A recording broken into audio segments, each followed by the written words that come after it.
السلام عليكم ورحمة الله وبركاته بسم الله والحمد لله والصلاة والسلام على رسول الله وعلى آله وصحبه ومن والاه ربي شرح لي صدري ويسر لي أمري واحلل عقدة من لساني يفقهوا قولي. Mes chers frères et sœurs, tout d'abord je remercie Allah Tabarak wa Ta'ala de m'avoir facilité ce déplacement et d'être avec vous aujourd'hui. J'implore Allah Tabarak wa Ta'ala d'accepter de ma part mes faibles efforts et j'implore Allah Tabarak wa Ta'ala de récompenser les responsables de la mosquée, également l'équipe d'Arifton et tous ceux qui de près ou de loin ont aidé à mettre en place cette rencontre. Qu'Allah Tabarak wa Ta'ala les élève en degré, qu'Allah Tabarak wa Ta'ala soit satisfait d'eux, qu'Allah Azzawajal vous récompense d'être aussi nombreux à être venus pour écouter le rappel d'Allah Tabarak wa Ta'ala. Et j'implore Allah Tabarak wa Ta'ala, comme il nous a réunis en ce jour dans cette mosquée, de nous réunir le jour du jugement autour de notre bien-aimé alayhi salatu wassalam et qu'on puisse entrer au paradis ensemble. Allahumma amin. Mes chers frères, mes chères sœurs, aujourd'hui avec l'aide d'Allah Tabarak wa Ta'ala, on va parler de la balance du jour du jugement. Chacun d'entre nous va recevoir tôt ou tard l'ange de la mort qui va venir récupérer son âme. Et là va commencer un long voyage qui est le voyage de l'âme après la mort. Dans la tombe, ça sera soit un jardin du paradis, soit un trou de l'enfer. Wal'iyadu billah. Puis après la tombe, les gens ils sont ressuscités. Nus. Imaginez-vous, le prophète sallallahu alayhi wa sallam, dans le hadith rapporté par Bukhari et Muslim, il a dit que les gens sont ressuscités nus, pieds nus, incirconcis. Aïcha, la femme du prophète sallallahu alayhi wa sallam, s'est étonnée. Elle s'est étonnée parce que, mes femmes nues, le jour du jugement, et elle pose la question au prophète sallallahu alayhi wa sallam, les gens vont se regarder? Et le prophète alayhi wa sallam de lui dire, l'affaire sera beaucoup plus grave que cela, Aïcha. Personne ne pensera à regarder qui que ce soit le jour du jugement. Ceux qui ont cartonné, qui ont bien adoré Allah subhanahu wa ta'ala, les pieux, les pieuses, ils vont être revêtus rapidement. À leur tête, le prophète Ibrahim alayhi salatu wassalam, puis les prophètes, puis les pieux. Et chacun sera revêtu rapidement en fonction de ses actes. Si tu as assuré dans cette vie, dans tes prières, tes adorations, eh bien rapidement tu seras revêtu. Dans le cas contraire, tu vas rester humilié nu. Puis, ce jour qui sera terrible sera un jour de regret pour beaucoup de gens. Et ce jour-là, le jour du jugement, il y aura des gens qui vont marcher sur leurs pieds, d'autres ils vont marcher sur leur visage, et d'autres ils seront sur des montures qui viennent du paradis. Et ça, c'est notre prophète alayhi salatu wassalam qui nous enseigne tout cela. Puis, comme vous le savez, le soleil va se rapprocher de la tête des gens et certains seront sous l'ombre du trône d'Allah le jour du jugement. Après cela, notre prophète sallallahu alayhi wa sallam, il va intercéder pour que le jugement il commence. Puis le jugement il commence. Allah Tabarak wa Ta'ala va commencer le jugement. Et il va établir beaucoup de règles. Azza wa Jal. Parmi elles, personne ne sera lésé le jour du jugement. Personne ne va subir d'injustice. Et ce jour-là, mes frères, mes sœurs, on sera appelé par notre Seigneur Azza wa Jal. Ce jour-là, on sera présenté à Allah et il va nous remettre nos livres. Quel livre? De quel livre il s'agit? Le livre de nos actions, celui qui contient tout ce qu'on a fait dans notre vie. Les bonnes et les mauvaises actions. Ceux parmi nous qui auront assuré, ils vont le recevoir de la main droite. Et ils diront, comme dans Surat Al-Haqqa, tenez, lisez mon livre. C'est bon, j'ai eu mon diplôme. J'ai cartonné. Pour moi, maintenant, c'est l'entrée au paradis. Il est hyper content. Ça y est, il sera dans une vie qui est paisible, confortable et pour l'éternité. Mais est-ce que vous réalisez qu'après ces quelques étapes qui lui restent encore, c'est-à-dire que la remise des livres, il va y avoir la pesée des actions, il va y avoir le passage sur le pont du Sirat, ça y est, lui va se retrouver après devant la porte du paradis, il sent son odeur, il attend qu'une chose, c'est que la porte s'ouvre. Allahumma ja'alna min ha'ula ya Rabb. De l'autre côté, on a des gens qui n'ont pas assuré. Et beaucoup d'entre eux ont eu des rappels. Des gens qui leur ont dit, tu es en train de prendre un chemin qui va te mener à ta perte. Après ta mort, tu vas le payer. Fais gaffe. Indek, arrête, cesse. Suis pas tes passions. Tu fréquentes n'importe qui. Et ces gens-là, malheureusement, ils n'ont pas cherché à écouter. Ouais, tranquille. Ça va. T'abuses. On entend des choses chez les jeunes. Tranquille. T'abuses. T'es à fond. Ah, c'est trop. Il fait trop le musulman, lui. C'est quoi ces histoires de il fait trop le musulman? Tu veux qu'il fasse quoi par le musulman? C'est un musulman. Tu veux qu'il fasse quoi d'autre? Puis après, Allah tabaraka wa ta'ala, une fois qu'il leur a remis les livres à chacun, les gens vont avoir droit à la pesée de leurs œuvres. D'où le thème d'aujourd'hui, la balance du jour du jugement. Mes chers frères, mes chères sœurs, Allah tabaraka wa ta'ala ne va léser personne. Allah ta'ala dit wa ma rabbuka bidhallamin lil abid. Ton Seigneur cependant n'est point injuste envers les serviteurs. C'est-à-dire que tu ne récolteras que ce que tu as fait. Dans un hadith qui est rapporté par Muslim selon Abi Dharr, le prophète sallallahu alayhi wa sallam, il nous dit qu'Allah tabaraka wa ta'ala, il dit concernant vos actions, je vous les comptabilise. Puis je vous les présenterai. Allah il va nous les présenter le jour du jugement. Quiconque qui trouve du bien, qu'il remercie Allah. Parce que c'est grâce à Allah que tu as été droit. C'est grâce à Allah que tu as réussi à tenir ton digne. C'est grâce à Allah que tu es resté pieux, que tu n'as pas dévié, que tu es resté sérieuse, ma sœur. Et Allah il nous dit, et quiconque trouve, et Allah Azza wa Jalla, il nous dit, et quiconque trouve autre chose que cela, si tu trouves autre chose que des bonnes actions, Allah il dit qu'il ne blâme que sa propre personne. Et commencez pas à dire, c'est pas de ma faute, c'est Shaitan. Et vous pensez que Shaitan, Yawm al-Qiyamah, il va faire quoi? Ah, si vous saviez. كَمَثَلِ الشَّيْطَانِ إِذْ قَالَ لِلْإِنسَانِ اكْفُرْ فَلَمَّا كَفَرَ قَالَ إِنِّي بَرِيءٌ مِنْكَ زِدْ إِنِّي أَخَافُ اللَّهَ رَبَّ الْعَالَمِينَ Allahu Akbar. Le diable, il égare la personne, ok?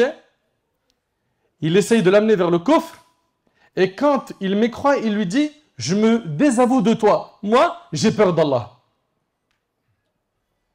Et vous le savez probablement que le diable, il va tenir un discours en enfer. Dans Sourate Ibrahim, Allah tabaraka wa ta'ala nous dit وَقَالَ الشَّيْطَانُ لَمَّا قُضِيَ الْأَمْرُ. Le diable dira quand? En enfer. Imaginez-vous déjà que l'enfer c'est terrible. C'est terrible. Les gens sont dedans. Ils souffrent. Leur nourriture est de feu. Leur boisson est de feu. Leurs vêtements sont de feu.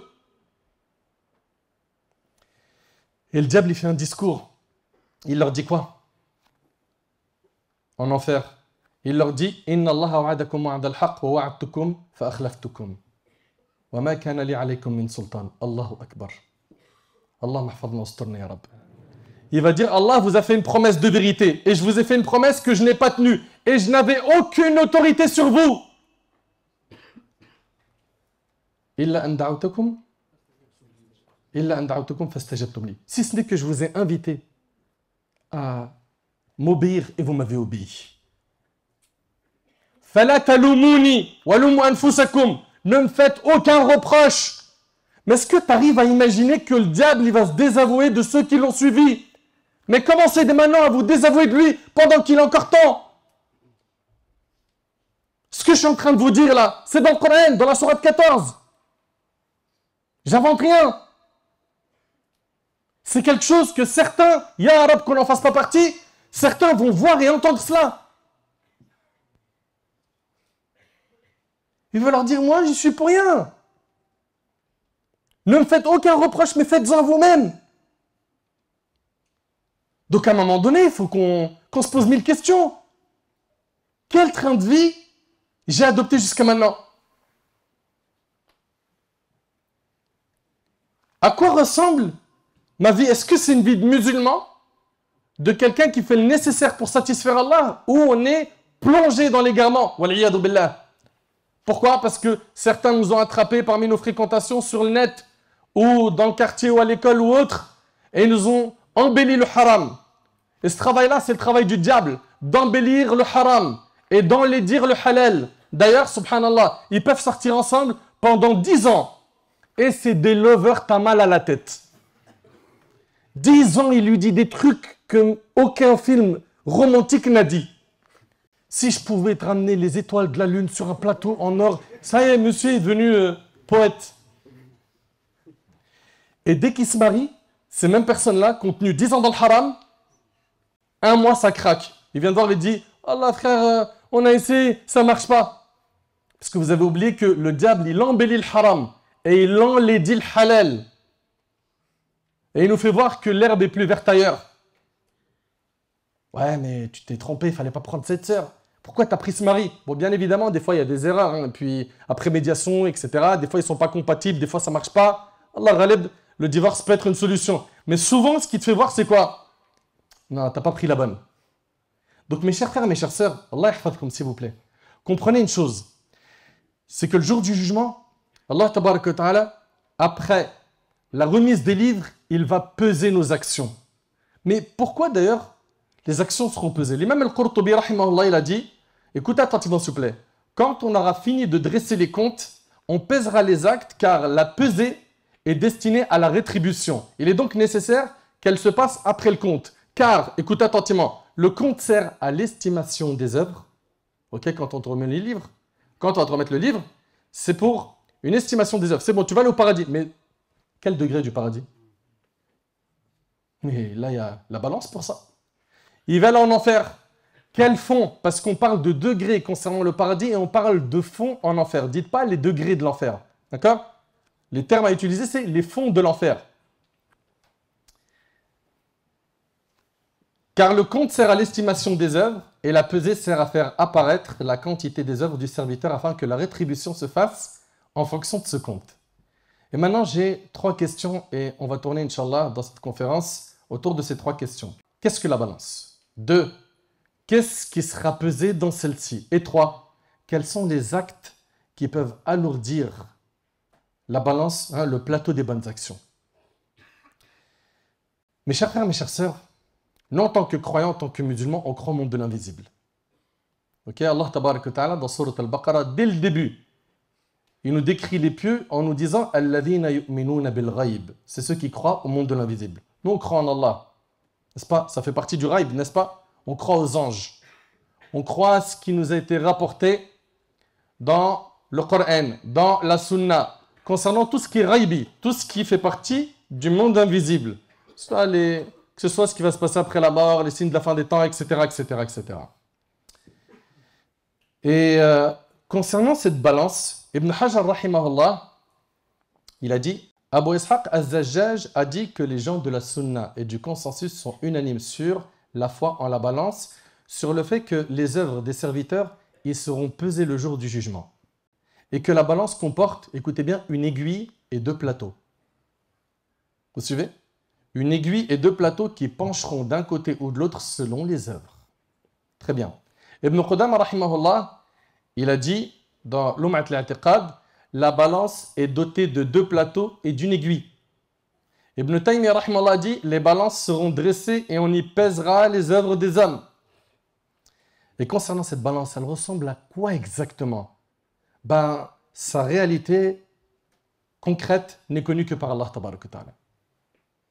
Et quand il s'agit, Allah ibarik fikum, de umur ghaibiyya, de choses qui font partie du monde de l'invisible, ça, il faut quoi? Un dalil pour en parler. Il faut une preuve pour en parler. C'est pas je commence à penser, imaginer. Non, non, non, non. Tu as un texte du Coran et de la Sunna authentique, c'est bon. Ok? Tu n'as pas de texte, tu t'abstiens de rentrer dans ce terrain. En venant commencer à dire, ouais, moi je pense que, je vois que. Faites attention à ça. Mes frères et sœurs, est-ce que vous savez que cette balance du jour du jugement, elle est immense? Le hadith, il est rapporté par l'imam al-Hakim d'après Salman, radiallahu anhu, ce noble compagnon. Il dit que le prophète sallam a dit, on placera la balance le jour de la résurrection. Si l'on y pesait les cieux et la terre, elle les contiendrait sûrement. Allahu Akbar. Mais déjà rien que la terre. T'as vu comment elle est immense? Rien qu'un continent. T'as vu comment c'est immense? T'imagines à quoi ressemble cette balance? Si l'on y pesait les cieux et la terre, elle les contiendrait sûrement. Les anges demanderont au Seigneur pour qui est destinée la pesée. Allah le Très-Haut leur répondra, pour qui je désire de mes créatures. Pour qui je désire de mes créatures. Vous savez qu'est-ce qu'ils vont dire les anges à ce moment-là? Ils vont dire Subhanak ma abadnaka haqqa ibadatik. Allahu Akbar. Les anges vont dire gloire à toi. Nous ne t'avons pas adoré de la façon la plus parfaite que tu mérites. Qui va dire ça? Al-Malaïka, les anges. Mais est-ce que tu réalises déjà que les anges, ils ne désobéissent jamais à Allah? Et toute leur vie sont en adoration, ils ne font rien d'autre à part cela. Et là, eux, les anges, ils vont dire gloire à toi, nous ne t'avons pas adoré de la façon la plus parfaite que tu mérites. Mais qu'en est-il de nous? Chacun d'entre nous doit faire un bilan avec soi-même. Viens pas te dire, ça va, je pense que je suis au top. Les pieux prédécesseurs, à leur tête, notre bien-aimé Mohammed alayhi salatu wassalam, ils étaient toujours dans la remise en question et dans le fait de voir qu'ils n'en avaient pas fait assez. Et ça, c'est nos modèles. Et si toi, bifadlillah, t'es de cela, subhanallah, Ibn Abi Mulaika, il dit, j'ai rencontré plus de 30 compagnons, tous craignaient pour eux l'hypocrisie. Et dans les noms qu'il y a dans les 30 compagnons, Ibn Hajar Sidki, vous savez qui? Ibn Abbas, Ibn Mas'ud. Il cite Aïcha, Asma, radiallahu ta'ala anhum ajma'in. Eux, ils se voyaient hypocrites. Comme Omar, il va voir Hudayfa ibn al-Yaman, il lui dit, est-ce que mon nom est dans la liste des hypocrites? Omar, il est critique sur son âme. Il fait toujours des bilans avec lui-même. Et toi, t'en fais des bilans? Ma sœur, toi qui m'écoutes, tu fais des fois des points avec ta relation avec Allah subhanahu wa ta'ala, ta gestion du temps? Combien de temps tu passes sur les écrans? Et tu regardes quoi? Et t'aimes quoi? Et pourquoi? Et ça te mène à quoi? Et qu'est-ce que tu tires comme bénéfice de ce que tu regardes? De ce que tu écoutes? Allah tabarak wa ta'ala, il nous dit وَنَضَعُ الْمَوَازِينَ الْقِسْطَ لِيَوْمِ الْقِيَامَةِ فَلَا تُظْلَمُ نَفْسٌ شَيْئًا وَإِنْ كَانَ مِثْقَالَ حَبَّةٍ وَإِنْ كَانَ مِثْقَالَ حَبَّةٍ مِنْ خَرْدَلٍ أَتَيْنَا بِهَا وَكَفَى بِنَا حَاسِبِينَ. Au jour de la résurrection, nous dresserons, vous entendez dans le verset écrit quoi? Mawazin. وَنَضَعُ الْمَوَازِينَ, qui est le pluriel de mizan. Mizan, c'est au singulier, c'est la balance. Mawazin, c'est les balances. Dans le verset, ça a été cité au pluriel. Et ça a été aussi un sujet de divergence entre nos savants. Est-ce qu'il n'y a qu'une seule balance ou est-ce qu'il y en a plusieurs? L'avis qu'il faudra retenir, bi'idhnillah, wallahu ta'ala a'lam, c'est qu'il n'y a qu'une seule balance. Et pourquoi ça a été cité ici au pluriel? La plupart des savants ont dit qu'il n'y aura qu'une seule balance et que le pluriel n'a été employé que pour désigner la multitude des œuvres qui y seront pesées. Vous comprenez? Très bien. Au jour de la résurrection, nous dresserons les balances justes, si bien que nul ne sera lésé et tout sera pris en compte. Fût-ce du poids d'un grain de moutarde, et pour demander des comptes, nous suffisons largement. Subhanallah. Ahibati fillah. Ce jour-là, il faut savoir qu'il y a des gens qui auront plus de bonnes actions que de mauvaises. Et une bonne action fera la différence. Vous entendez? Et ce jour-là, hélas, il y en aura qui auront plus de mauvaises actions que de bonnes. Et une mauvaise action fera la différence pour certains. Et également, ce jour-là, il y aura des gens qui auront quoi? Le même nombre de hasanat que de péchés. Ok? Ils auront le même nombre de bonnes actions que de péchés. Quel sera le sort de ces trois catégories de personnes? Allah Ta'ala, il dit فَإِذَا نُفِخَ فِي الصُّورِ فَلَا أَنْسَابَ بَيْنَهُمْ يَوْمَئِذٍ وَلَا يَتَسَاءَلُونَ فَمَنْ ثَقُلَتْ مَوَازِينُهُ فَأُولَئِكَ هُمُ الْمُفْلِحُونَ الله أكبر وَمَنْ خَفَّتْ مَوَازِينُهُ فَأُولَئِكَ الَّذِينَ خَسِرُوا أَنفُسَهُمْ فِي جَهَنَّمَ خَالِدُونَ تَلْفَحُ وُجُوهَهُمُ النَّارُ وَهُمْ فِيهَا كَالِحُونَ. Allah Ta'ala, il nous dit, lorsque l'on soufflera dans la trompe ce jour-là, Il n'y aura plus de lien de parenté et ils ne s'interrogeront pas les uns les autres. C'est-à-dire quoi? Personne ne se souciera et ne s'apitoiera du sort de son plus proche parent. Personne ne va calculer les proches de sa famille. Et vous connaissez, n'est-ce pas? T'imagines que l'homme, il fuit son frère, il fuit sa mère qui l'a mis au monde, il fuit sa femme. Chacun d'entre eux est en train de chercher comment faire pour sauver sa peau ce jour-là. Et ce jour-là, l'invocation des prophètes, vous savez, ça sera quoi? Le jour du jugement? Allahumma sallim sallim. Oh Allah, accorde le salut, oh Allah, accorde le salut. C'est un jour terrible.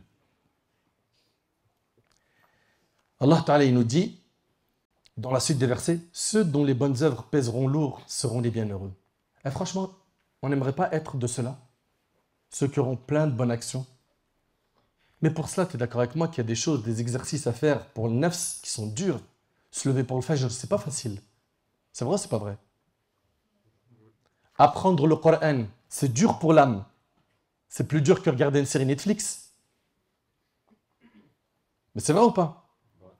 Étudier la science religieuse, bloquer 3-4 heures le week-end pour apprendre la langue arabe, pour lire le Coran, pour faire talab al-ilm, être un da'i, quelqu'un qui va appeler Allah. C'est dur pour l'âme. Ça demande des efforts et ça demande surtout quoi? Un long souffle.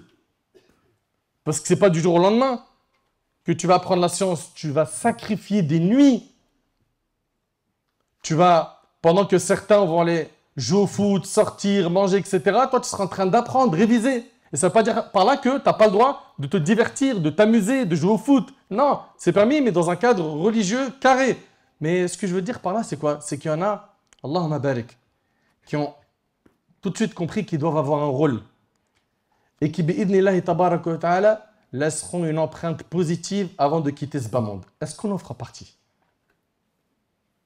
Est-ce qu'on en fera partie? Vous savez, mes frères, moi, Wallah al-Adim, je vous le jure par Allah, et Allah, il en est témoin. Je suis hyper touché d'être à Bruxelles. Mais vous ne pouvez même pas imaginer à quel point. Selon vous, pourquoi? Vous ne pouvez même pas imaginer à quel point. Ça bouillonne dans mon cœur. Pourquoi, à votre avis? Dites-moi. Rachid Haddash, rahimahullah. Par la permission d'Allah, mon bien-aimé Rachid, je l'ai rencontré dans plein de déplacements en France. Plein. On a dormi plein de fois dans les mêmes hôtels. On s'est retrouvés à faire des conférences ensemble. Et combien de fois discuter, on échangeait. Je lui demandais des conseils, c'est mon grand frère. Et quand je me rappelle, quand j'étais au lycée et que j'ai commencé à faire mes premiers pas dans l'apprentissage, la da'wah, etc., ben, moi j'ai ouvert les yeux, il y avait plein de grands frères devant moi. Parmi eux, il y avait Cheikh Kastid, hafidahullah, il y avait Cheikh Adil, il y avait Cheikh Haddash, rahimahullah, qu'Allah subhanahu wa ta'ala lui accorde al-Jannah, al-Firdaus al-A'la, lui et toute sa famille. Lui ainsi que ses grands frères-là, qu'Allah les récompense, ils ont fait beaucoup. Ils ont fait beaucoup. Moi, je suis de la génération qui a vu par la permission d'Allah le fruit de leurs efforts. J'ai vu combien de fois ils ont sacrifié des week-ends. Ils devaient rester avec leur famille, ils sont partis faire da'wah pour appeler les gens à Allah. Pour faire en sorte que les gens, ils aiment le din. Ils reviennent vers Allah. Et aujourd'hui, mon bien-aimé Haddash, rahimallah, il ne fait plus partie de ce monde. Allahumma lakal hamd, vous avez encore des mashayikh, des gens qui sont là, qui font énormément de khir. Mais mon frère Haddash, rahimallah en particulier, il a soulevé un poids à l'échelle locale et à l'échelle francophone dans le monde qui était très très important. Et on parle d'une personne. Une personne. Et cette personne-là, aujourd'hui, est sous terre. Elle est où la relève?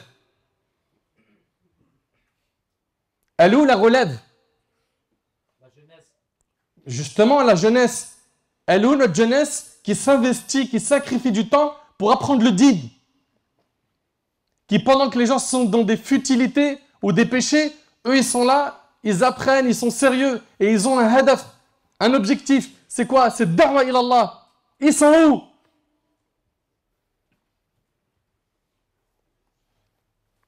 Pourquoi ne pas se dire, moi j'aimerais bien lillah. Vous avez vu, j'ai dit quoi? Lillah, pas pour des likes, pour avoir un maximum de gens sur TikTok. Et puis après, je monétise ma chaîne et tout ce qu'on entend aujourd'hui. Non, non, non, nous on parle de quoi? de ceux qui vont appeler Allah pour Allah, pas pour briller, pas pour mettre en avant leur personne. Sa personne, elle est effacée. Le plus important, c'est le message. Pourquoi on ne se dit pas, je me prends en main, j'essaye avant de quitter ce monde d'être un acteur positif. Rahmatullah alayhi, il nous a été trop utile. Trop utile. Et il faut penser à la relève, barakallahu fikum. Je reviens au verset qu'on citait, Allah Ta'ala dit « Ceux dont les bonnes œuvres pèseront lourd seront les bienheureux. Quant à ceux dont les bonnes œuvres seront plus légères que leurs péchés, voilà ceux qui auront causé leur perte et qui demeureront éternellement dans la géhenne. » Alors bien sûr, l'éternité n'est pas destinée à quelqu'un qui était sur Tawhid et qui est mort à la Tawhid. Le feu brûlera leur visage. Et pourquoi ici il a été mentionné le visage? Le visage a été mentionné car il est le plus noble des membres. Ou parce que le feu les cernera de toutes parts et montera jusqu'à leur visage. Ou parce que le feu les cernera de toutes parts et montera jusqu'à leur visage. C'est ce que dit Shawkani rahmallah. Et Allah il nous dit dans la fin des versets, et leurs lèvres se crisperont de douleur. Mon frère ainsi que toi ma soeur, une bonne action peut faire la différence le jour du jugement. Une seule. Un péché peut faire la différence le jour du jugement. Et tu te retrouves donc à aller au paradis parce qu'une bonne action, en plus, a été posée sur le plateau des hasanat. Et tu peux te retrouver en enfer waliyadu billah, parce que tu avais un péché de plus. T'imagines? Et on a dit qu'il y a également ceux qui ont le même nombre de hasanat que de péchés. Eux, on les appelle Ahlul A'raf. Eux, ce sont des gens qui seront dans un endroit entre le paradis et l'enfer. Il y aura une séparation entre le paradis et l'enfer, vous suivez? Et ces gens-là, ils vont rester un certain temps qu'Allah tabaraka ta'ala connaît, entre le paradis et l'enfer, okay? Donc suspendus, jusqu'à ce qu'Allah les autorise d'entrer au paradis. Donc ça, c'est le sort réservé à qui? À ceux qui ont le même nombre de bonnes et de mauvaises actions. Vous suivez? Ces gens-là, Ahlul A'raf, qui seront donc entre le paradis et l'enfer, qui ont le même nombre de hasanat que de péchés, ils verront les gens du paradis et ils diront « Salamun alaykum, lam yadkhuluha wa hum yatma'un » Ils verront les gens du paradis, ils diront « Salamun alaykum, lam yadkhuluha wa hum yatma'un » Paix sur vous. Ils n'y sont pas entrés bien qu'ils le souhaitent. Puis, ils regarderont les gens de l'enfer. Et qu'est-ce qu'ils vont dire? Bah écoute, وإذا صرفت أبصارهم تلقاء أصحاب النار قالوا ربنا لا تجعلنا مع القوم الظالمين. Allah Ta'ala nous dit, et quand leurs regards se porteront sur les habitants de l'enfer, ils diront, Seigneur, ne nous mets pas avec les transgresseurs. Ne nous mets pas avec les transgresseurs. Mes chers frères, mes chères sœurs, ce que j'aimerais, Inch'Allah, toi qui as compris que une bonne action peut faire la différence, c'est de ne mépriser aucun bien. Toi qui as compris qu'une bonne action peut faire la différence le jour du jugement, ne méprise aucun bien. Pourquoi? Parce qu'une bonne action peut faire la différence le jour du jugement. Le prophète, il a dit « La tahqiranna min al-ma'rufi shay'a » Ne méprise aucun bien. Parfois, on se dit « Ouais, mais une aumône de 50 centimes, ça va faire quoi ?» C'est vrai ou pas? L'action que je viens de faire là, elle est trop minime comparée à un tel. Alors, c'est très bien de te comparer à quelqu'un qui fait plus de bien que toi. Mais ne méprise aucun bien. Ne méprise aucun bien. Le prophète, alayhi salatu wassalam, il nous dit La tahqiranna min al-ma'rufi shay'a. Ne méprise aucun bien. Il dit ne serait-ce que le fait de rencontrer ton frère avec un visage souriant, et c'est rapporté par Muslim. Ça veut dire quoi? Ça veut dire que faire un sourire à ton frère, c'est un bien pour lequel tu es récompensé, tu as des hasanat. T'imagines un sourire. Il y a des gens, ils ne savent pas c'est quoi le sourire. Il est toujours za'af. Il rentre, il est za'af, il sort, il est za'af. Pourquoi tu ne souris pas? Tu gagnes des aumônes. Za'af, c'est-à-dire il est fâché.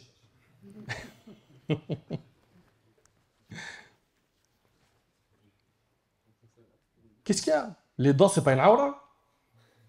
Montrez vos dents. C'est pas une partie honteuse à cacher. Souris. Non, il y a des gens, ils ne savent pas.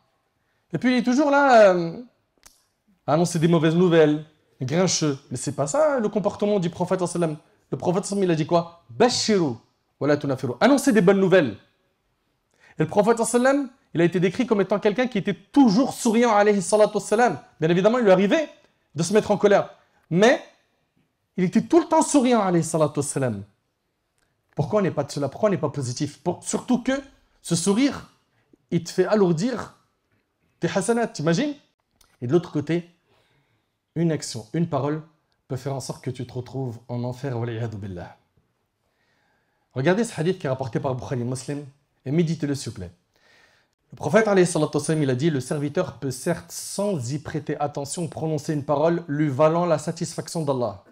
Il peut dire une parole sans lui prêter attention et elle va lui faire gagner la satisfaction d'Allah et grâce à laquelle Allah l'élèvera en plusieurs degrés. Donc dis des bonnes paroles. Ok, comme ça, bi'idhnillah, tu auras la satisfaction d'Allah. Et il se peut également qu'il prononce sans y prêter attention une parole provoquant la colère d'Allah, une médisance, une insulte. Il n'y prête pas attention. On a déjà dit que dans certaines de nos conférences, on vous a déjà dit que les gros mots pour certains, c'est une ponctuation. C'est la virgule, c'est le point d'exclamation. Hein? C'est quoi votre truc là? Mais ça va, on rigole, c'est mon pote. Ah, c'est ton pote, donc t'augmentes tes péchés. Comment tu réfléchis? Parce que tu l'aimes, tu dis tiens, alourdissons un peu les péchés. Non, vraiment, je le kiffe. Hein. Allez, tiens, prends encore un gros mot. Comment ils réfléchissent les gens en fait? Sous prétexte que tu l'aimes, ta langue, elle tombe dans la désobéissance et tu minimises la chose, c'est ça qui est grave. Regarde, le prophète en dit, il se peut également qu'il prononce sans y prêter attention une parole provoquant la colère d'Allah, laquelle parole le précipitera en enfer. Waliyadu billah. Allahu akbar. Subhanallah. Combien de paroles ont déclaré des guerres de famille? C'est vrai ou c'est pas vrai? Combien de paroles ont causé la destruction de certains foyers? Des divorces, des enfants qui ont payé les pots cassés. Combien de paroles ont fait en sorte que l'animosité naisse entre deux musulmans, entre deux musulmanes? Combien de paroles ont désuni des personnes, ont fait du tort à des gens, ont détruit l'honneur des gens, ont été la cause de beaucoup d'injustices, de la disparition des biens de certains. Et en même temps, avec une parole, tu peux te rapprocher beaucoup d'Allah. Avec une parole, tu peux gagner énormément de hasanat. Subhanallah. Le prophète, alayhi salatu wassalam, il a dit, et on vous le redira, il a dit, Alhamdulillah, zid. Alhamdulillah. Pas tous à la fois. Tamla'u. Al-Mizan, il a dit, Alhamdulillah, remplit la balance de bonne action. T'entends? Juste Alhamdulillah. Donc d'un côté, tu peux gagner beaucoup, avec peu d'efforts. De l'autre côté, tu peux perdre énormément, sans faire attention. C'est pour ça, nous qui sommes des musulmans, on doit faire très attention à ce qu'on dit, à ce qu'on regarde, à ce qu'on écoute, à ce que notre cœur aime. On doit faire hyper attention à bien surveiller tout ça. Pourquoi? Parce que ce qui joue après, c'est paradis et enfer. Et je pense qu'aucun parmi nous va être trempé ne serait-ce qu'un seul instant en enfer. Dans un hadith rapporté par Muslim, méditez avec moi sur ce hadith s'il vous plaît. Le prophète alayhi salatu wassalam, il a dit, on ramènera la personne qui a connu, écoutez attentivement s'il vous plaît, le plus de bien sur terre, parmi les gens de l'enfer. C'est celui qui, comme disent les jeunes, il s'est mis bien. Ok? Comme disent les jeunes, parce que quand tu regardes ça avec les regards de la religion, il ne s'est pas mis bien, skin, pas du tout. Ah, il s'est mis dans un trou très profond. Dur de le sortir de ce trou. Eh bien, cette personne-là, le prophète sallallahu alayhi wa sallam, il dit, on le ramènera, on le trempera une fois en enfer, et on lui dira, est-ce que tu as connu un bien sur terre? Il dira non, j'ai jamais connu de bien sur terre. Le fait d'être trempé en enfer qu'une seule fois, ça fait oublier tous les plaisirs qu'une personne a pu connaître dans ce bas monde. Pense maintenant à ceux qui vont dire « t'inquiète, tu connais le soleil, Thaïlande, le billet, Phuket, que des mots-clés. Hein? Voilà, là, on va aller là-bas. Voilà, ce que je t'ai préparé, t'es pas prêt. T'es pas prêt. Et ils vont là-bas, ils se déchirent en péché. Ils vont là-bas, ils se noient dans la désobéissance et les péchés. Et ils reviennent, et le pire, c'est que aujourd'hui, vous avez vu avec le net, les gens, ils se vendent de leurs péchés. Les gens, ils se vendent de leurs péchés. Ils se filment en train de pécher. Combien de jeunes, on les a vus rouler des joints et ils se filment. Ils se vantent, ils se vantent. Ils se vantent d'avoir commis la fornication. Ils se vantent d'avoir volé. Ils se vantent d'avoir frappé quelqu'un justement. C'est terrible.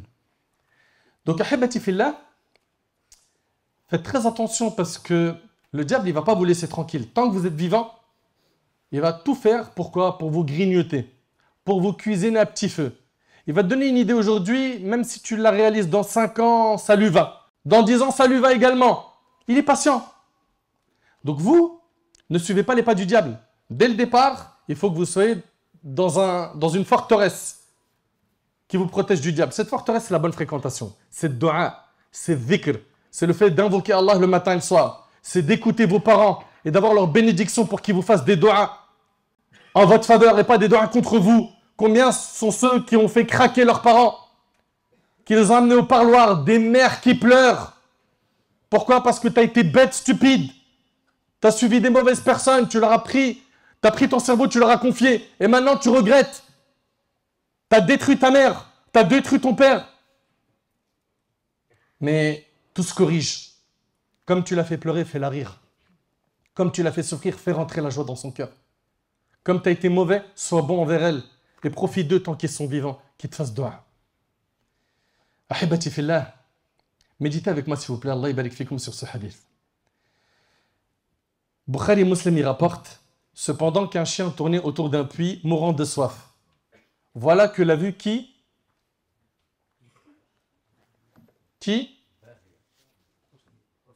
Une prostituée. Elle a enlevé sa chaussure, elle l'a remplie d'eau de ce puits et elle a donné à boire au chien. Cela lui valut l'absolution de ses péchés. Allah lui a pardonné ses péchés. Parce qu'elle a eu de la rahma, de la miséricorde envers qui? Envers un chien. Et j'aimerais attirer votre attention sur un point qui est, si la miséricorde envers les chiens a été la cause du pardon des péchés d'une prostituée, mais à quoi ressemble la miséricorde d'Allah envers ses pieux serviteurs? Méditez. Malheureusement, on vit une époque aujourd'hui où la douceur et la rahma ont disparu du cœur de beaucoup de gens. Et qu'est-ce qui a pris place? La dureté et la méchanceté. Alors que le prophète sallallahu alayhi wa sallam dit Ma kana rifqu fi shay'in illa zana wa ma nuzi'a min shay'in illa shana. Quand la douceur est dans une chose, elle ne peut que l'embellir. Et quand elle est retirée d'une chose, elle ne peut que l'enlaidir, rapporté par le Muslim. Le prophète alayhi salatu wassalam a dit une femme a été tourmentée en enfer à cause d'une chatte qu'elle avait enfermée sans la laisser libre pour aller manger les insectes de la terre, rapporté par Bukhari et Muslim. Et le prophète sallallahu alayhi wa sallam, il a dit, écoutez bien, ittaqun nar walaw bishiqqi tamra. Mettez-vous à l'abri du feu de l'enfer, ne serait-ce que par un morceau de date rapporté par Bukhari et Muslim. Je vous pose une question, un morceau de date, qu'est-ce que ça représente pour nous? Pas grand-chose, c'est vrai ou pas? T'imagines que le prophète nous dit, mettez-vous à l'abri du feu de l'enfer, ne serait-ce que par un morceau de date que tu vas donner en aumône, ça peut quoi? Changer la donne. C'est pour ça que je vous invite, Allah barik fikoum, à ne pas mépriser le bien que vous faites. En vous disant, ouais, mais c'est pas assez donc je fais pas. Bon, que tu dises que c'est pas assez, c'est très bien. Mais fais plus. Mais que tu dis, comme c'est pas assez, bah, je préfère pas faire. Non.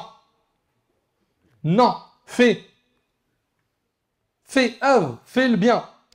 Maintenant, on arrive à la deuxième partie qui est que pèsera-t-on sur la balance? Les gens de science ont plusieurs points de vue quant à ce qui sera pesé ce jour-là. La première opinion dit que ce qui sera pesé, écoutez bien, la première opinion dit que ce qui sera pesé ce jour-là, ce sont les œuvres elles-mêmes. Vous suivez? Elles seront présentées sous forme concrète et placées dans la balance. Donc, la prière, la zakat, le hajj, l'aumône, la bienfaisance envers les parents, toutes ces actions-là, elles vont être Yawm al-Qiyamah sous une forme qu'Allah Ta'ala connaît et qui seront posées sur la balance pour qu'elles soient pesées. D'accord? Très bien. Le prophète, alayhi salatu wassalam, il nous dit, et ça fait partie des arguments de ces savants, vous connaissez normalement tous ce hadith, Kalimatan, khafifatan ala al-lisan, thaqilatan fil mizan, habibatan ila ar-Rahman. Zid, subhanallah wa bihamdih, subhanallah al-azim. Deux paroles. Écoute bien s'il te plaît mon frère. Écoute bien ma sœur. Deux paroles légères sur la langue. Elles sont légères, faciles à prononcer. Lourdes sur la balance des bonnes actions. C'est-à-dire quoi? Elles pèsent beaucoup en hasanat. Et bien aimées du très miséricordieux. T'imagines? Ce sont donc deux paroles légères sur la langue, faciles à prononcer. Elles sont lourdes dans la balance des bonnes actions. Et elles sont aimées d'Allah. C'est quoi ces deux paroles? Le hadith est rapporté par Bukhari et Muslim. Subhanallah wa bihamdih. Vous apprenez ça par cœur, quitte à l'écrire tout de suite. Subhanallah wa bihamdih. Subhanallah al-azim. Là, vous imaginez, si j'étais en train de donner un plan pour gagner des centaines de milliers d'euros, et je vous dis, note le numéro de téléphone là. T'aurais sorti ton téléphone ou pas? Mais là, subhanallah, on vous parle de quoi? On vous parle d'alourdir la balance de hasanat. Allah yahfazak, barakallahu fik. qu'Allah t'accorde le firdaus.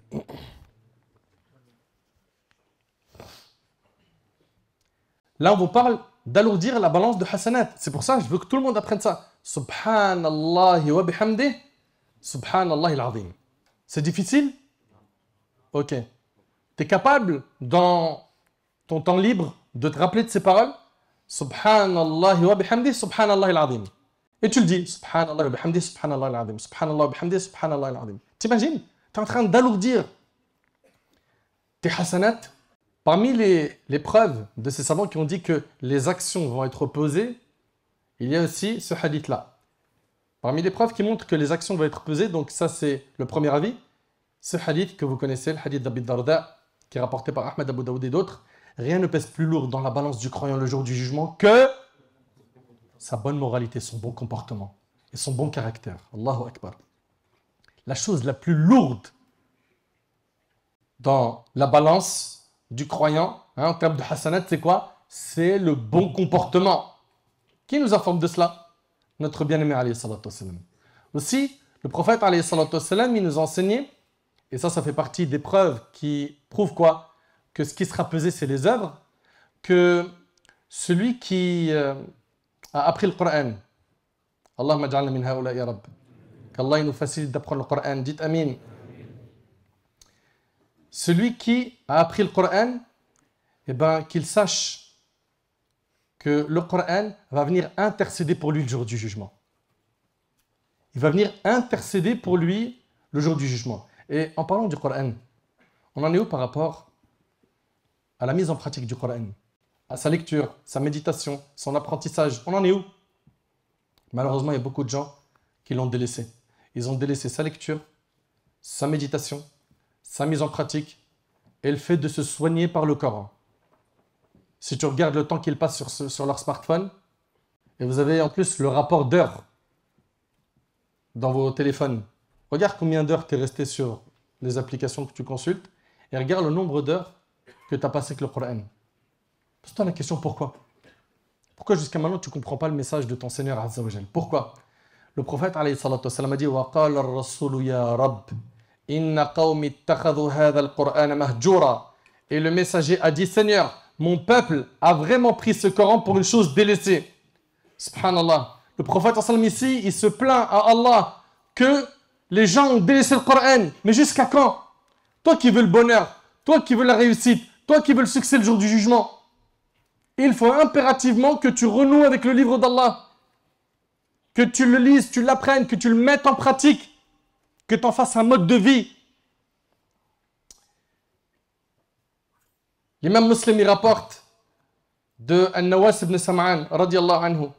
Il a dit, j'ai entendu le prophète sallam dire, on fera venir le jour de la résurrection le Coran et ses lecteurs qui appliquaient ses prescriptions les sourates Al-Baqarah et Al-Imran les précéderont sous la forme de deux nuages.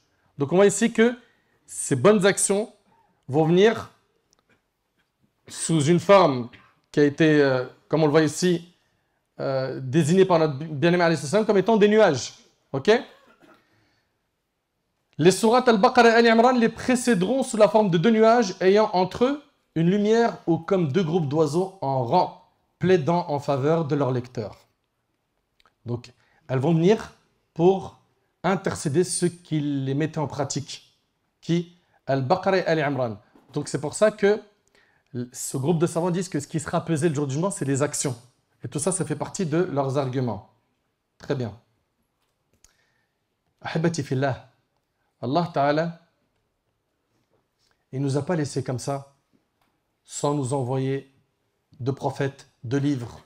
Il nous a envoyé des prophètes qui sont les guides pour l'humanité. Il nous a envoyé des livres pour qu'on comprenne ce qu'il veut de nous, Azza wa Jal. Jusqu'à quand on va s'écarter du chemin des prophètes, de l'enseignement qui nous a été envoyé par Allah Tabaraka wa Ta'ala, et on va suivre des personnes qui sont futiles, égarées, qui appellent au haram. Jusqu'à quand?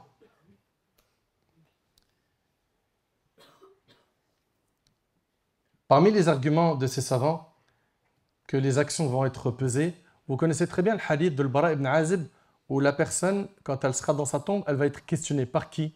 Bismillah. Munkar et Nakir, les deux anges qui vont venir te questionner dans ta tombe. C'est quoi les questions? Qui est ton Seigneur? Quelle est ta religion? Qui est l'homme qui vous a été envoyé? Vous suivez ou pas? Qui est ton Seigneur? Bismillah. Allah. Quelle est ta religion? Quel est l'homme qui vous a été envoyé? Alayhi salam. C'est facile d'y répondre maintenant. Mais pour avoir un thabat, tenir comme il faut et pouvoir répondre dans la tombe, ça sera en fonction de tes œuvres. Il sera également posé à cette personne-là: qu'as-tu appris comme science? Il dira: j'ai lu le livre d'Allah et j'y ai cru. Okay? Cette personne-là, elle va jouir de plein de faveurs dans sa tombe. Sa tombe, elle va être très grande. Okay? On va lui ouvrir un accès vers le paradis, vers sa place au paradis alors qu'il est dans sa tombe. Vous suivez? Et subhanallah, pendant qu'il est dans sa tombe, il va se présenter à lui un homme qui a un beau visage, de beaux vêtements et une bonne odeur. C'est qui? Ses bonnes actions. Donc tout ça sert d'argument à ces savants qui disent que ce qui sera pesé le jour du jugement, c'est les œuvres des personnes. Et l'homme qui sera dans sa tombe, il va lui dire: mais qui es-tu? Il lui dira: je suis tes bonnes actions. Et il va lui tenir compagnie jusqu'au jour du jugement. Allahu Akbar. Allahumma ij'alna min ha'ula ya Rabbi. Et tellement il sera content dans sa tombe, il dira quoi? Il dira: Seigneur, hâte la venue de l'heure. Pourquoi? Parce que pour lui, il est dans une salle d'attente. Mais c'est vrai, c'est vrai. Il est dans la tombe, c'est vrai qu'il n'a pas de difficulté, mais lui, il veut quoi? Il veut entrer au paradis. Il ne peut pas rester dans cette étape intermédiaire entre ce bas monde et le paradis. De l'autre côté, la personne qui ne va pas réussir à répondre aux questions de la tombe, il lui sera dit: écoutez bien, c'est un menteur, étalez-lui un tapis de l'enfer. Ouvrez-lui une porte de l'enfer. Il sentira sa chaleur et son samoum. Et la tombe se resserra contre lui jusqu'à ce que ses côtes s'entrecroisent. Ensuite viendra à lui un homme très laid qui porte des vêtements mauvais. C'est qui? Ses mauvaises actions. Et il lui dira: et la bonne nouvelle de ce qui te fera mal, voici la journée qui t'était promise. Il dira: toi, à qui Allah a annoncé la mauvaise nouvelle, qui es-tu? Ton visage n'est que celui de quelqu'un qui n'apporte que les mauvaises nouvelles. Il lui dira: je suis tes mauvaises actions. Et lui, il dira: ya Allah, fait que le jour du jugement, il ne vienne pas. C'est déjà trop dur comme ça. Très bien. Ahibati fillah. Le prophète, alayhi salatu wassalam, il nous dit également, écoutez, que le jour du jugement, la mort, elle sera amenée comme un bélier, de couleur noire et blanchâtre. Alors un crieur va appeler: aux gens du paradis. Ils allongeront le cou pour mieux voir. Alors ils vont regarder et il leur sera dit: reconnaissez-vous cela? Ils vont répondre: oui, c'est la mort. Donc la mort va être présentée sous forme d'un bélier. Ils diront: oui, c'est la mort, car ils l'ont tous déjà vu. Puis le crieur dira: aux gens de l'enfer, ceux-là allongeront leur cou pour mieux voir. Et il leur sera dit: reconnaissez-vous cela? Ils diront: oui, c'est la mort. Et là, il sera dit quoi? Écoutez bien. À ce moment-là, cette bête sera égorgée. Et il sera dit: aux gens du paradis, pour vous maintenant, c'est l'éternité. il n'y a plus de mort. Ô vous, les gens de l'enfer, pour vous maintenant c'est l'éternité, il n'y a plus de mort. Et ce hadith-là, il est rapporté par l'imam Al-Bukhari. Deuxième opinion, c'est que ce n'est pas les œuvres qui vont être pesées, ce sont les personnes elles-mêmes qui ont agi, qui elles seront pesées. Ok? Et parmi leurs arguments, ce hadith qui est rapporté par Bukhari et Muslim, le prophète il dit, et je vous demande d'être attentif, Inch'Allah, sur ce qui arrive, le prophète a dit, l'homme qui est fort et corpulent pèsera moins auprès d'Allah le jour du jugement que le poids de l'aile d'un moustique. Rapporté par Bukhari et Muslim. On parle de qui ici? On parle de cette personne qui était dans quoi? Dans Al-Kibr, l'orgueil. Donc qui n'a pas suivi les commandements de la religion. Malgré que c'est une personne qui est balèze physiquement, elle ne pèsera pas le jour du jugement le poids de l'aile d'un moustique. Et comprenez, Allah ibarik fikum, qu'on n'a pas de la valeur par quoi? Par notre beauté physique, par la couleur de ta peau, par les tablettes de chocolat parce que tu vas à la salle de sport. Certains ils pensent ça, hein? Ils vivent pour la salle de sport. Et toute leur story c'est quoi? Torse nu, il est là, il se prend devant le miroir. Ou bien mademoiselle ou madame qui vit pourquoi? Pour montrer l'apparence. Ok, elle a mis une nouvelle robe et elle veut juste faire parler de sa robe. Et donc aujourd'hui, malheureusement, on vit cette époque où beaucoup de gens, pour ne pas généraliser, ils ont trop misé sur l'apparence. Plus important, c'est quoi? Physique, beau gosse. Attention, hein, moi je mets de la marque, mais t'as vu, toi, t'es en bas de l'échelle. Moi, c'est... Tu sais combien coûte cette sacoche?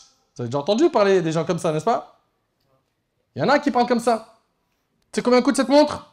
C'est mieux, je te dis pas, ton cœur il est fragile.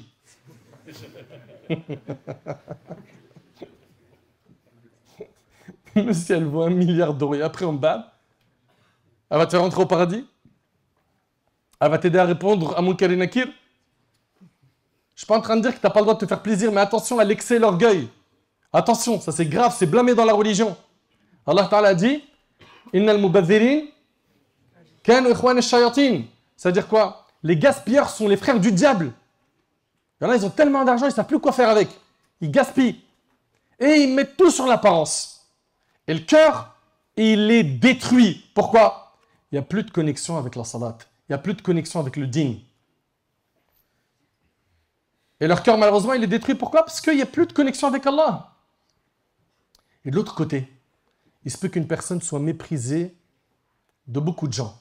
Ils le voient comme étant quelqu'un, il est pauvre, il est maigre, il n'a pas été favorisé physiquement.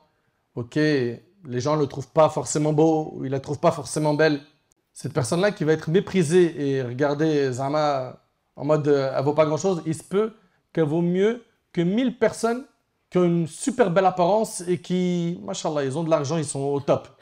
Pourquoi cela? Parce que le jour du jugement, ce qu'Allah va regarder, ce n'est pas nos apparences, c'est nos cœurs et nos actes. C'est ce que le prophète a dit. Dans le hadith rapporté par Muslim, il a dit Allah ne regarde pas vos corps ni vos images, mais il regarde vos cœurs et vos actes. Ton cœur, il ressemble à quoi? Est-ce que tu es sensible au rappel? Est-ce que quand tu écoutes le Coran, ça fait vibrer ton cœur? Est-ce que quand tu écoutes un rappel, tu te remets en question, tu restes comme ça, tu fais un point avec toi et il y a des larmes qui coulent de regret? Si c'est le cas, si tu te reconnais à travers ces bonnes actions, c'est que ton cœur est vivant. Si ce n'est pas le cas, mais t'attends quoi pour mettre un coup de boost à ton cœur? T'attends quoi? Tu penses que l'ange de la mort, il va venir prendre ton âme quand toi tu veux? De la même manière qu'on a pu voir ici qu'une personne, elle peut le jour du jugement venir avec un corps balèze et ne pas avoir la valeur auprès d'Allah de quoi? De l'aile d'un moustique. Eh bien, une personne peut être maigre ou rejetée par les gens, méprisée par les gens et avoir énormément de valeur auprès d'Allah. Regardez ce hadith. Abdullah ibn Mas'ud radhiyallahu anhu, c'était quelqu'un qui était faim, il était maigre. Il dit, je cueillais le harak. Il était en train de récupérer un siwak. Vous connaissez le siwak? Il en récupérait un pour le prophète sallallahu alayhi wa sallam. L'assemblée présente rit alors de la minceur de mes jambes. Donc les compagnons, quand ils l'ont vu, ben, son corps il était fin, donc ils ont ri de ses jambes, il était fin. Alors le prophète sallallahu alayhi wa sallam a dit, de quoi riez-vous? Ils répondirent, nous rions de la minceur de ses jambes. Le prophète alayhi wa sallam dit alors, par celui qui détient mon âme dans sa main. Elles sont certes plus lourdes dans la balance que la montagne de Uhud. T'imagines, le hadith il est rapporté par Ahmed. Vous connaissez la montagne d'Uhud à Médine? Elle est immense. Elle est sur plusieurs kilomètres. Donc on voit ici quoi finalement? Ce qu'on voit finalement, c'est que tu n'as pas de la valeur par ton apparence. Tu as de la valeur par le contenu de ton cœur. Et on t'a trompé. Beaucoup de gens t'ont induit en erreur en te disant l'apparence, soigne-la, la coupe régulièrement chez le coiffeur. Attention, le visage, bien. Ah, il y a un petit bouton ici, là, éclate-le.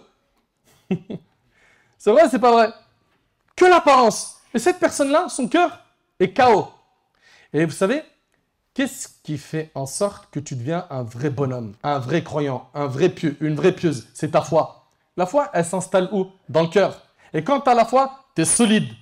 Prenons l'exemple de deux personnes. Écoutez bien, un, il est loin d'Allah et il va à la salle, il pousse des centaines de kilos, c'est quelqu'un, il est costaud. Ok? Et il reçoit l'annonce, allô, tu viens de perdre ton meilleur ami.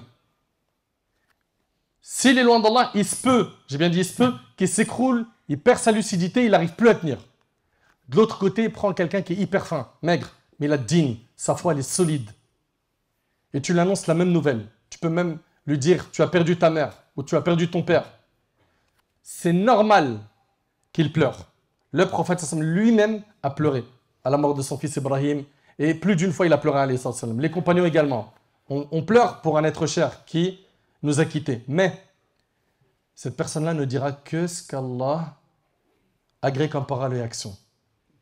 Mais cette personne-là ne prononcera que ce qu'Allah accepte et il va trouver la force de tenir face à cette épreuve. Pourtant, physiquement, il n'a rien à voir avec celui qui est en face. Vous suivez? Donc quand vous voyez des gens dire « Ouais, mais toi, t'es pas beau, toi, t'es moche, t'es gros, t'es maigre. » C'est pas avec ça qu'Allah subhanahu wa ta'ala, il va nous juger le jour du jugement. C'est avec ce qu'il y a dans ton cœur. Et vous aussi, apprenez à analyser les choses avec les lunettes de la religion. Pas avec les lunettes de TikTok et Insta. Les lunettes de Snap. On vous a inventé un nouveau monde avec des nouvelles règles, avec des nouveaux codes. Celui qui a de la valeur, c'est celui-là, là. Il a sorti le chiron, mon pote. Ah, il est trop chaud. T'as vu comment il fait de l'argent? Il se prive de rien. C'est pas avec ça que tu as de la valeur auprès d'Allah. Comprenez-le. C'est avec le contenu de ton cœur. C'est pour ça qu'il faut qu'on se concentre sur ça. Parce que si le cœur, il est propre, il est bien entretenu, il est pur, eh bien, ta balance, le jour du jugement de hasanat, elle sera pleine de hasanat. Pleine. La dernière opinion des savants, et on arrive à la fin, c'est que ce qui sera pesé le jour du jugement, c'est les feuillets consignant les actes. La première opinion, elle dit quoi? Que c'est les actes qui vont être pesés. La deuxième opinion, elle dit que c'est les personnes qui vont être pesées. La troisième, c'est que c'est les feuillets consignant les actes qui vont être pesés sur la balance. Et on a un hadith qui est rapporté par l'imam al-Tirmidhi. Écoutez attentivement s'il vous plaît. D'après Abdullah ibn Amr radiyallahu anhu, an jami' as-sahaba, le prophète a dit Allah fera venir un homme de ma communauté devant l'ensemble des créatures au jour de la résurrection. Il déploiera devant lui 99 registres. Allah il va déployer à cet homme, écoutez bien s'il vous plaît, 99 registres. Chaque registre s'étendant à perte de vue. Puis il lui dira, renies-tu quoi que ce soit de cela?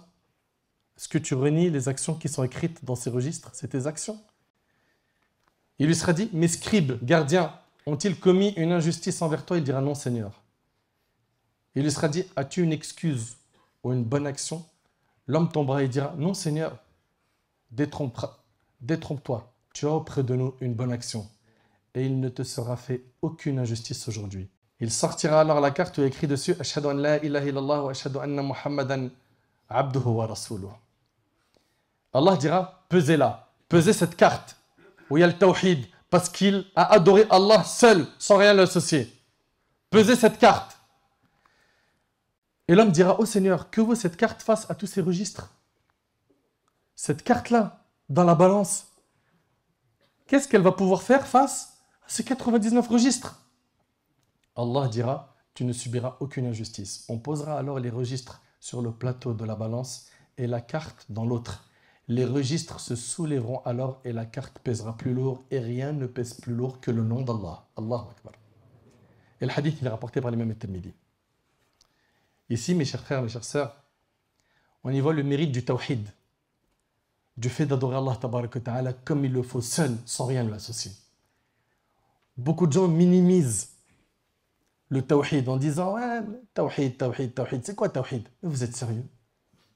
Notre vie entière, c'est pour le tawhid.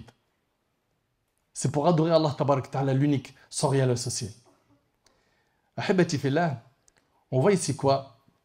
Que il y a une opinion qui dit que ce qui sera pesé, c'est les œuvres. Une autre qui dit, c'est les personnes. Une autre, c'est les feuillets. Eh bien, Al-Hafidh Al-Hakami, rahimallah, il a retenu, écoutez bien, le point suivant. Il a dit, ce qui apparaît des textes, et Allah est le plus savant, c'est que la personne qui a agi, ses œuvres et son feuillet consignant ses œuvres seront pesés, car les hadiths qui éclairent le contenu du Coran ont cité tout cela, aucun texte n'annule l'autre. Donc finalement, ce qu'il faudra retenir, c'est que ces trois choses seront pesées, mais là le jour du jugement. Vous suivez? Maintenant, j'aimerais me rappeler ainsi qu'à vous de ces actions qui vont alourdir notre balance le jour du jugement. Le prophète alayhi salatu wassalam, a dit « Rien ne pèse plus lourd dans la balance du croyant le jour du jugement que sa bonne moralité et son bon caractère. » Allah déteste, en effet, tout grossier. T'imagines, Allah, il déteste quelqu'un qui est grossier? Et toi, tu n'as pas de problème avec les gros mots? Toute la journée, il est en train de dire des paroles qui détruisent des gens. Allah, il le déteste. Allah déteste en effet tout grossier ou parler impudique rapporté par Tirmidhi. La communauté, mes frères et mes sœurs, a énormément besoin de revenir au bon comportement. Et quand on parle du bon comportement, qu'est-ce qu'on entend? On entend des gens dire « Hey, ça ne veut rien dire eux à part bon comportement ?» T'as rien d'autre à part bon comportement? Premièrement, on ne parle pas que de ça. Deuxièmement, mais t'as vu qu'est-ce que ça représente dans la balance, le bon comportement? T'entends avec les oreilles de ton cœur ou ça rentre d'une oreille et ça sort de l'autre? Comment tu réceptionnes ces informations, toi? Ici, il faut donc faire très attention à son comportement, à être honnête.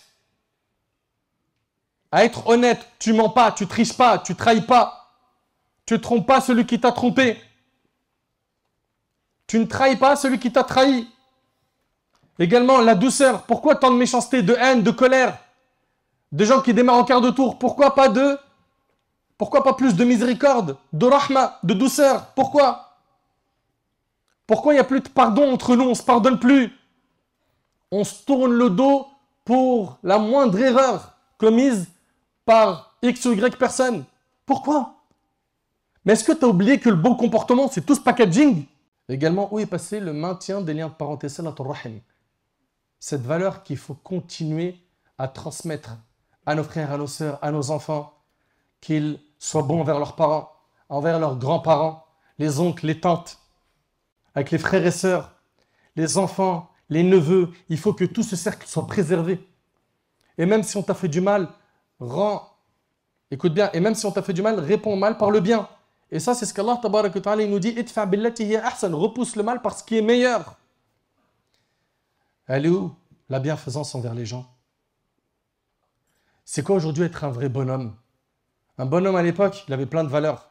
Il respectait son engagement. C'est vrai ou pas? Aujourd'hui, c'est quoi un bonhomme? Il a de l'argent, c'est ça être un bonhomme? Il est musclé, hein? Il est hyper visible sur le net, c'est ça?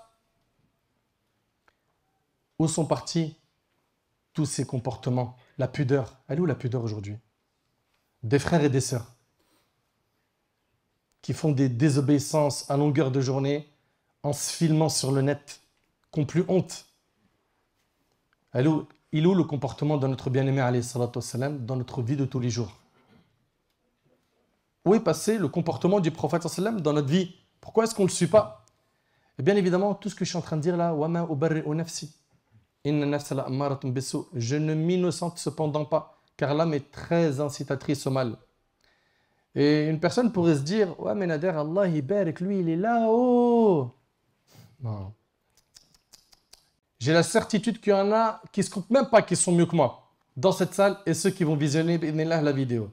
Mais simplement, Allah tabarak wa ta'ala, il nous a éprouvé par de la visibilité. J'ai bien dit, c'est une épreuve. Parce que Wallah al-Adim, en rentrant, en voyant le monde qui était dehors, la queue, les gens, etc., toute la route, je suis en train de me dire, Ya Rab, fais que je sois sincère. Et Allah accepte.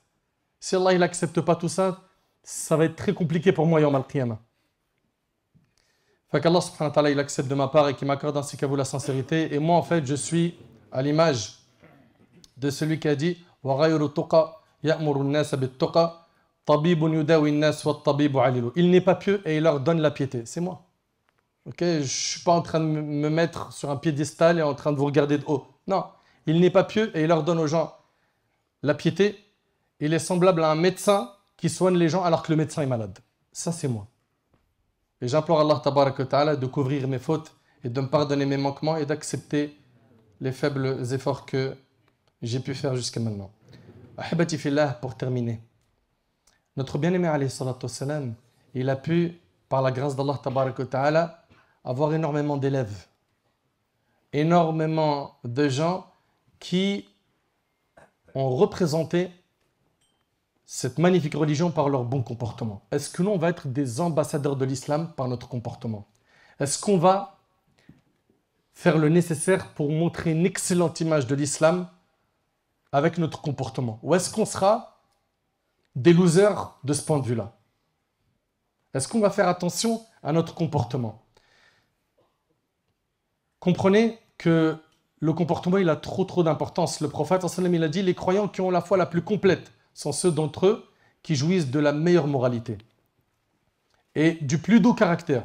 Les meilleurs d'entre vous sont ceux qui traitent le mieux leurs femmes, rapportées par Tirmidhi. Le prophète, il a dit, le croyant atteint sûrement par sa bonne moralité et son affabilité le degré de celui qui jeûne toute l'année et passe toutes ses nuits à prier et à évoquer Allah. T'imagines, par ton bon comportement, tu peux atteindre le degré de celui qui jeûne toute l'année, de celui qui prie toutes les nuits et qui évoque Allah, par ton bon comportement. Et après, on vient nous dire, ouais, le bon comportement, vous en avez pas marre? Mais on n'arrêtera jamais de vous parler du bon comportement. Bien évidemment, on ne va pas se concentrer que sur ça. Il faut aborder tous les aspects de la religion. Mais ce point-là est trop négligé. Et notre bien-aimé, alayhi salatu wassalam, il nous a enseigné également que celui qui délaisse le débat, même s'il a raison, Allah il lui construit une maison au paradis. Tout ça, c'est pour montrer quoi? L'importance du comportement. Le prophète, alayhi salatu wassalam, il nous montre également ce qui alourdit la balance. Il nous dit Alhamdulillah, tamla'ul mizan. Le fait de dire Alhamdulillah remplit la balance des bonnes œuvres. Et le hadith, il est rapporté par Muslim. On a vu tout à l'heure Subhanallah wa bihamdih, Subhanallah al-azim. Et ça également, ça fait partie des paroles qui alourdissent la balance le jour du jugement, de bonne action. Le hadith également de Abu Huraira qui est rapporté par Tirmidhi, le prophète m'a dit Subhanallah walhamdulillah wa la ilaha illallah wallahu akbar, mais préférable à tous ceux sur quoi le soleil s'est levé. C'est-à-dire quoi? Tout ce qui est sur la surface de la terre. Regardez bien, Subhanallah, alhamdulillah, la ilaha illallah, Allahu akbar. Dans cet ordre, écoutez. Subhanallah, alhamdulillah, la ilaha illallah, Allahu akbar. C'est bon? Ces quatre paroles, le prophète il a dit que c'est un bouclier, une protection contre l'enfer. Ces quatre paroles sont, comme il a dit ici le prophète des paroles qu'ils sont préférées, qu'il aime. Ces quatre paroles, pour chacune d'elles, tu as un arbre qui est planté au paradis. Ces quatre paroles ont beaucoup de mérite. Subhanallah, alhamdulillah, la ilaha illallah, Allahu akbar. Très bien. Aussi, quand vous dites Subhanallah wa bihamdih 100 fois, qu'est-ce que vous gagnez? Tes péchés sont pardonnés même s'ils avaient le volume de l'écume de la mer.